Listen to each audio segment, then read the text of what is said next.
Bien, comenzamos agradeciendo como siempre la respuesta a la convocatoria. Son dos cuestiones concretas las que me llevan a comparecer.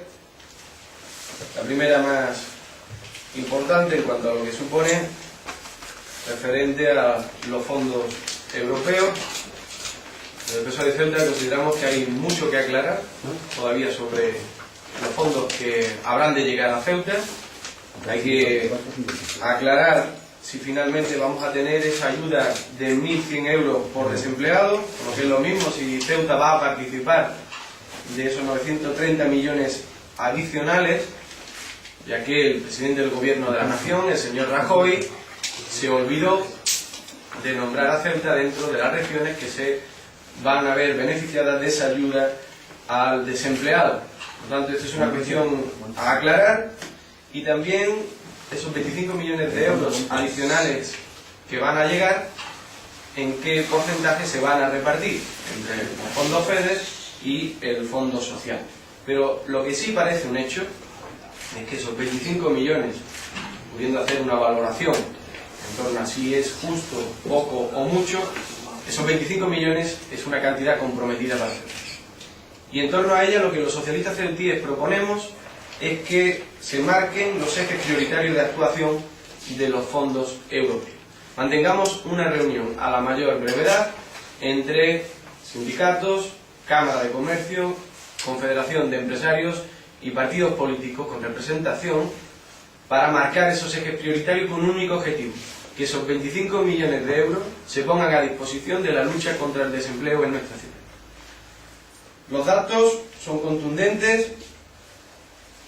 Datos actuales: tenemos 12.197 parados, de los cuales, y me voy a centrar en el desempleo juvenil, hay 2.381 desempleados menores de 35 años varones y 3.153 menores de 35 años mujeres. El PSOE de Ceuta valora como un auténtico drama social la situación del desempleo en general, pero con mucha más particularidad el desempleo juvenil. Y este desempleo juvenil es sin duda el gran problema, el gran reto que tenemos a futuro para hacer de la sociedad ceutí una sociedad sana y sostenible.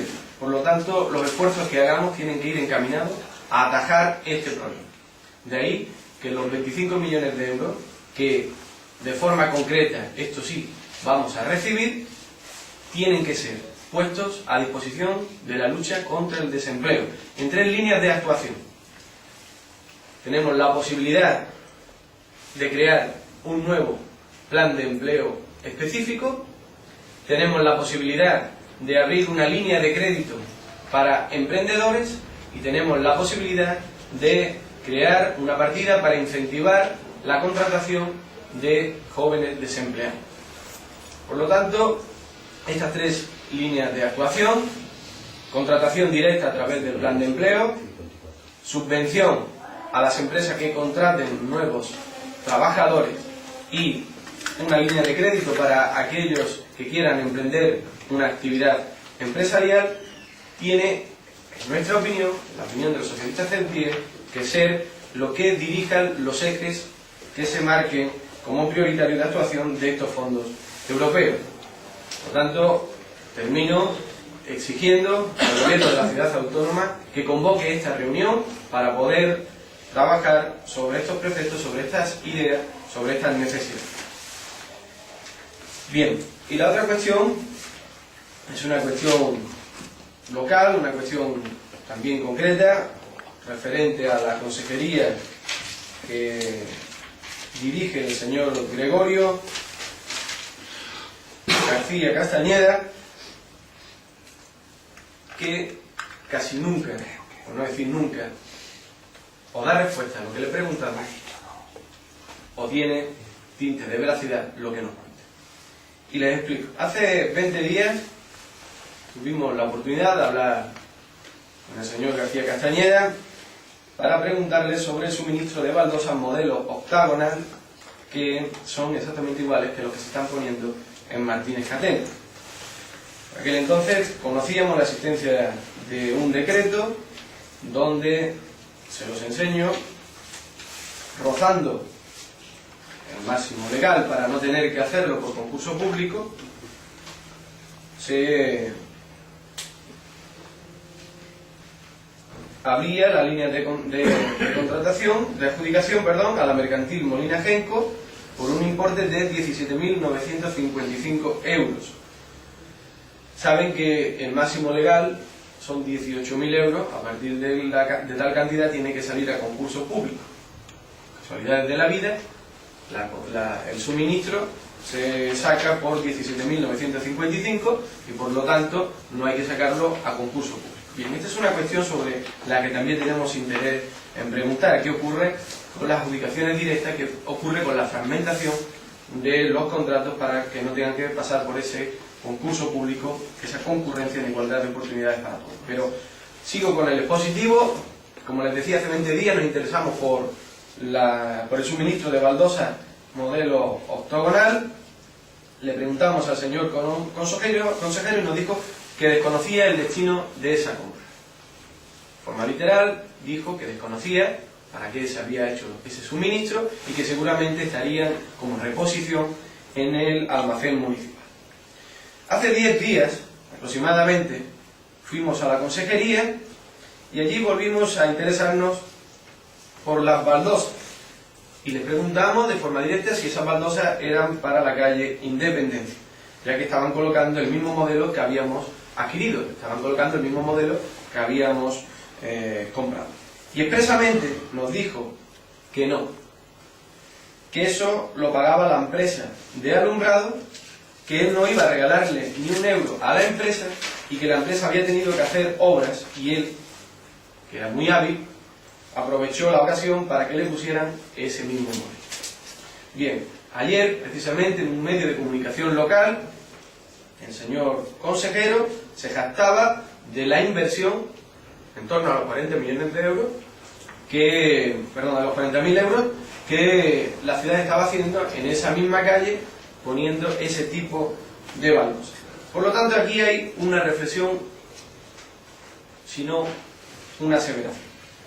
El señor consejero considera que la consejería es su cortijo, que no debe dar respuesta nunca a la oposición, ni en las interpelaciones al pleno, ni cuando vamos a la consejería de forma directa para hablar con él, pero además piensa que puede engañar a todos cuando habla con los medios de comunicación diciendo una cosa, cuando habla con la oposición diciendo otra, y al final nadie sabe qué está ocurriendo con la consejería. Nadie sabe qué está ocurriendo con las contrataciones. Nadie sabe qué está pasando con el dinero público. Lo que sí sabemos es que el consejero dijo que él no iba a comprar ese tipo de baldosas. El consejero dijo que iba a obligar a la empresa, que era quien estaba levantando, a cuando repusiera poner el modelo que ellos consideraban, y al mismo tiempo lo que sí sabemos es que dice que él ha invertido desde la consejería una cantidad de aproximadamente 40.000 euros para ese mismo sitio con esas mismas baldosas. ¿Quién dice la verdad? ¿Dónde está la verdad? La respuesta tiene que ser contundente, tiene que ser clara y tiene que ser rápida. Le exijo a través de los medios de comunicación, porque no lo he conseguido, ni yendo directamente a la consejería, ni interpelándole en el pleno, que responda de una vez qué ocurre con estas cantidades, qué ocurre con estas contrataciones. Y nos parece, y esto es lo último que digo, que se está abusando sobremanera, lo cual arroja cierto halo de oscurantismo, de falta de transparencia de las contrataciones directas, ajustándolos al límite legal para no tener que sacarlos a concurso público. Bien, estas son las dos cuestiones, y si tienen alguna pregunta sobre estos temas o cualquier otro, puedo contestarla. Sí, sobre el tema este de las baldosas, la compra que se ha hecho por parte de la ciudad, finalmente, ¿a dónde va? ¿Se sabe? Ese sitio.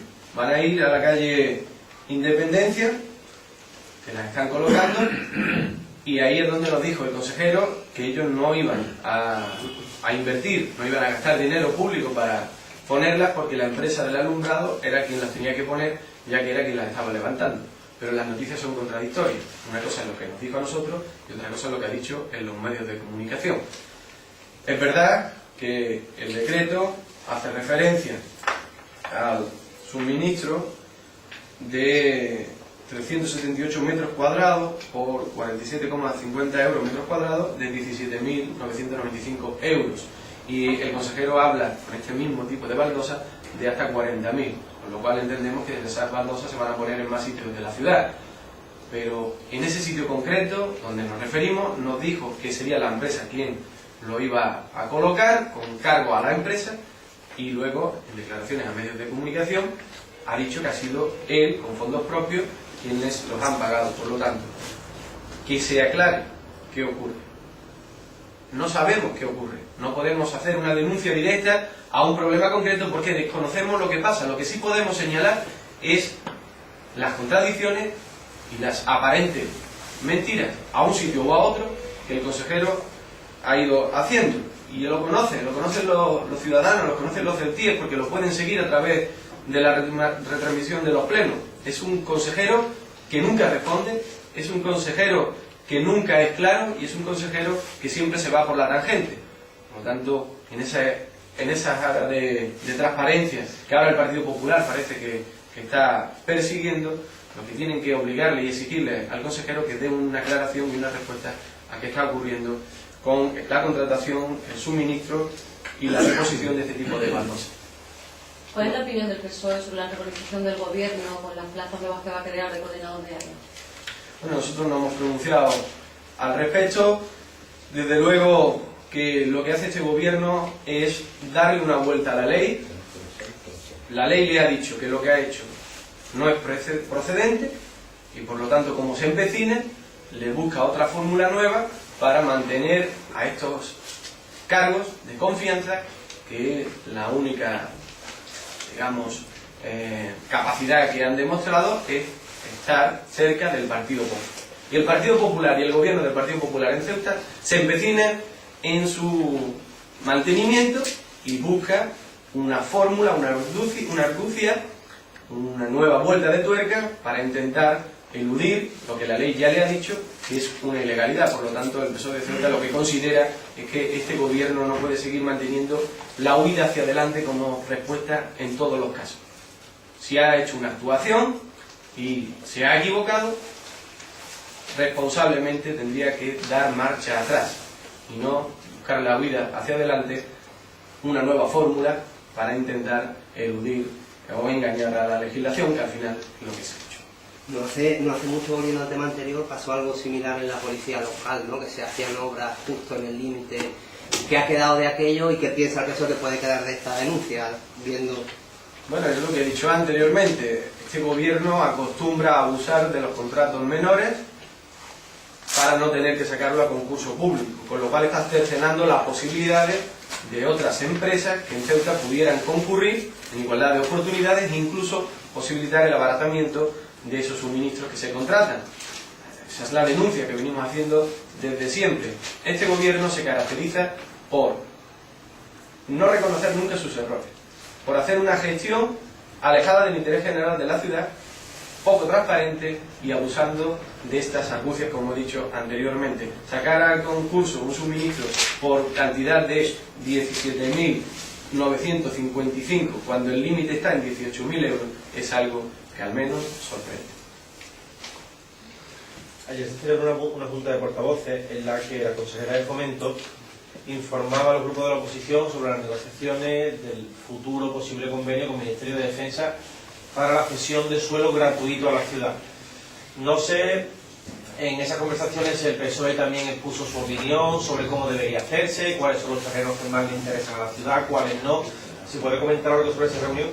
Bueno, la fórmula que nos plantea el gobierno es una fórmula donde a priori no va a repercutir en gastos a la ciudad autónoma. La ciudad autónoma se ha comprometido en conversaciones con el Ministerio de Defensa a recalificar suelo, propiedad de Defensa, para que Defensa a su vez lo pueda enajenar, lo pueda vender, y a cambio Defensa le va a dar parcelas, propiedad de Defensa a la ciudad autónoma. La opinión que tenemos en estos momentos es que todavía debemos saber en qué condiciones se va a recalificar esas parcelas. Tiene que hacerse, y eso es lo que hemos dicho en la Junta de Portavoces, obligatoriamente de acuerdo al PGO, no se pueden recalificar con otros criterios distintos a la zona donde estén esas parcelas, y si esas parcelas se van a recalificar para que Defensa las pueda vender, que obligatoriamente quien compre tenga que edificar viviendas de protección oficial. Esa es la posición del PSOE de Ceuta, que esas parcelas que se van a recalificar para que Defensa las pueda vender, para que quien compre pueda edificar en ellas, esa edificación sean de viviendas de protección oficial que dé cobertura a la necesidad de tantos ceutíes de encontrar una vivienda a precio asequible, con ayuda, en nuestra ciudad. Por lo tanto, la posición del PSOE es que si se respeta el PGOV actual en la recalificación y se obliga a que Defensa venda a quien va a construir viviendas de protección oficial y nos entregue a su vez parcelas que ahora mismo tenemos que ordenar, pues estaremos a favor. Estas son las conversaciones, digamos, y las condiciones en las que el PSOE se ha pronunciado para apoyar estos movimientos. Pero la idea, la consejera les ha contado si piensa recalificarlo para protección oficial o no, o qué le ha pedido Defensa, si Defensa quiere libre o... Bueno, ellos coinciden con nuestra visión, pero tampoco tenemos certeza de que a Defensa ya se le haya comunicado esta necesidad. Por lo tanto, nuestra posición es esa y de ahí no nos vamos a mover. Si finalmente el gobierno no entra por esa visión que tenemos los socialistas de que la recalificación tiene que ser para que Defensa pueda vender y construir ahí vivienda de protección oficial, el PSOE de Ceuta va a estar en contra de estos movimientos, porque entonces el negocio sería mucho menos rentable en términos generales para la ciudad autónoma, porque nosotros lo que recibimos son parcelas donde ya está edificado, parcelas que actualmente, aun habiendo calles, es propiedad de Defensa. Es una situación que está en precario, es una situación que ocurre en Ceuta pues, por nuestra propia singularidad, el hecho de que hay barriadas sobre parcelas de propiedad militar. Por tanto, eso es lo que estamos recibiendo, la liberación de esas parcelas para que pasen a propiedad de la ciudad autónoma. Pero no vamos a ganar mucho terreno, mucha capacidad para construir de forma propia. Si al mismo tiempo que nosotros recalificamos parcelas que actualmente son de Defensa, tendríamos que conseguir que esas parcelas fueran para vivienda de protección oficial, que es realmente lo que más necesitamos en estos momentos en Ceuta. El gobierno tiene que pronunciarse, y si se pronuncia en el sentido de lo que nosotros le estamos planteando, encontrará el respaldo y el apoyo del Partido Socialista Obrero Español de Ceuta. Si no lo hace así, nos encontrará enfrente en primera línea de pancarta. La consejera dijo ayer después de la Junta de Portavoces que aunque hay terreno, que hay que esperar a que esté aprobado el nuevo PGOU para saber qué se puede hacer y qué no se puede hacer, que habría terrenos que ya, o ella hablaba de un futuro próximo, podrían ser recibidos por la ciudad en caso de que Defensa aceptase el convenio. Y hablaba, por ejemplo, de una parte del hospital militar y de algunos viales. ¿Esos terrenos no habría que esperar a que se apruebe el PGOU? ¿Se podría recibir ya? ¿Qué es lo que pasa con esos terrenos? Bueno, en principio no hay que esperar a que se finalice la tramitación del Plan General de Ordenación Urbana, porque luego podemos hacer unas incorporaciones al PGOU con las modificaciones oportunas. Por lo tanto, nosotros también nos preocupamos, y ayer lo planteamos, si esto iba a significar un retraso en la tramitación del PGOU. No parece que sea así, y por lo tanto todos los movimientos que se hagan ahora se pueden ir enganchando, que da la expresión, al PGOU que está en tramitación. Muchos más detalles tampoco tenemos.